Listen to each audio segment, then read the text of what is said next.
वैष्णव जन तो तेने कहिए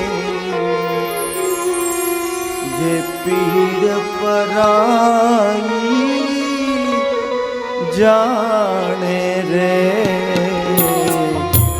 वैष्णव जन तो तेने कहिए पीड़ पराई जाने रे। गांधी बाबू का ये अति प्रिय भजन था, अब सबको आता होगा। ये राष्ट्रीय भजन है, ये नरसिंह कहता है।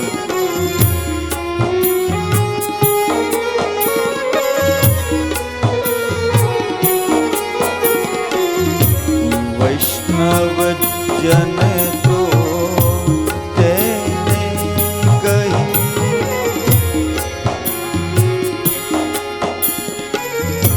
फिर आगे हमारा गुजरात का नरसैया लिखता है, वैष्णव उसको कहते हैं जो पीड़ पराई जाने रे। वैष्णव जन तो तेने कहिए जे पीड़ पराई जाने। दूसरों की पीड़ा हमने जान ली तो हम वैष्णव हो गए। मगर यहां नरसिंह नहीं रुके। नरसिंह ने आगे कहा, पर दुखे उपकार करे तो मन अभिमान आने रे। पर दुखे उपकार करे तो मन अभिमान आने रे। पर दुखे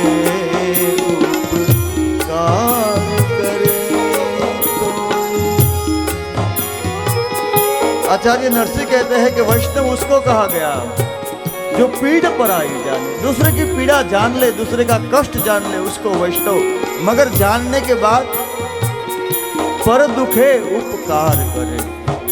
उसको पता चला उसको ये कष्ट है, उसका कष्ट का निवारण करे, उसको वैष्णव कहते।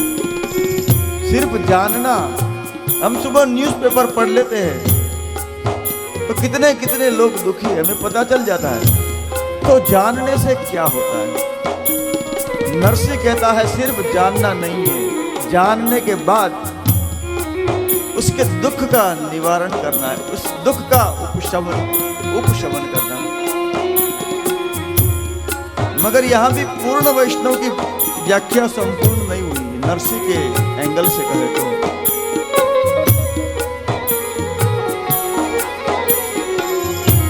पर दुखे उपकार करे तो मन अभिमान आने रे। पर दुखे उपकार करे तो मन अभिमान आने रे। वैष्णव जन तो तेने कहिए जे पीड़ पराई जान रे। वैष्णव जन तो तेने कहिए पीड़ पराई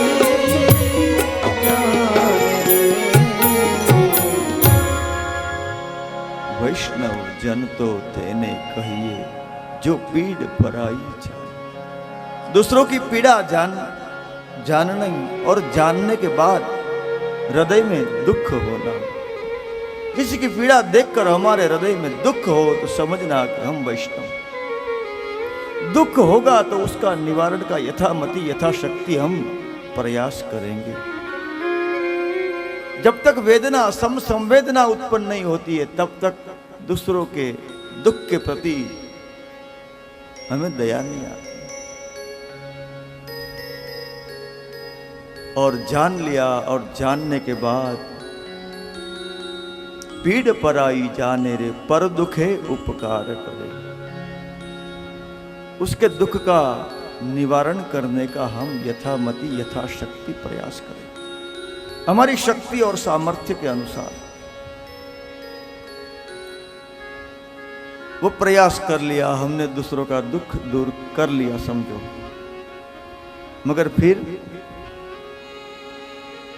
बड़ा बड़ा न्यूज़पेपर में एडवर्टाइज देगा कि मैंने उसका दुख का निवारण कर दिया, या तो तख्ती लगाएगा कि ये मैंने किया। तो हमारा नरसी कहता है, पर दुखे उपकार करे तो मन अभिमान आने रे। उन्होंने दुखों का निवारण कर दिया, दुखों का समाधान कर दिया, दुखों का उपशमन कर दिया, मगर किसी को कहा भी नहीं। ये संपूर्ण वैष्णव दूसरे के दुख को जानता है, उसका निवारण करता है, और निवारण करने के बाद वो स्वयं भूल जाता है कि ये मैंने किया, वो तो ठाकुर जी ने किया। ये अनन्य भाव जिसके हृदय में है उसको कहते हैं वैष्णव।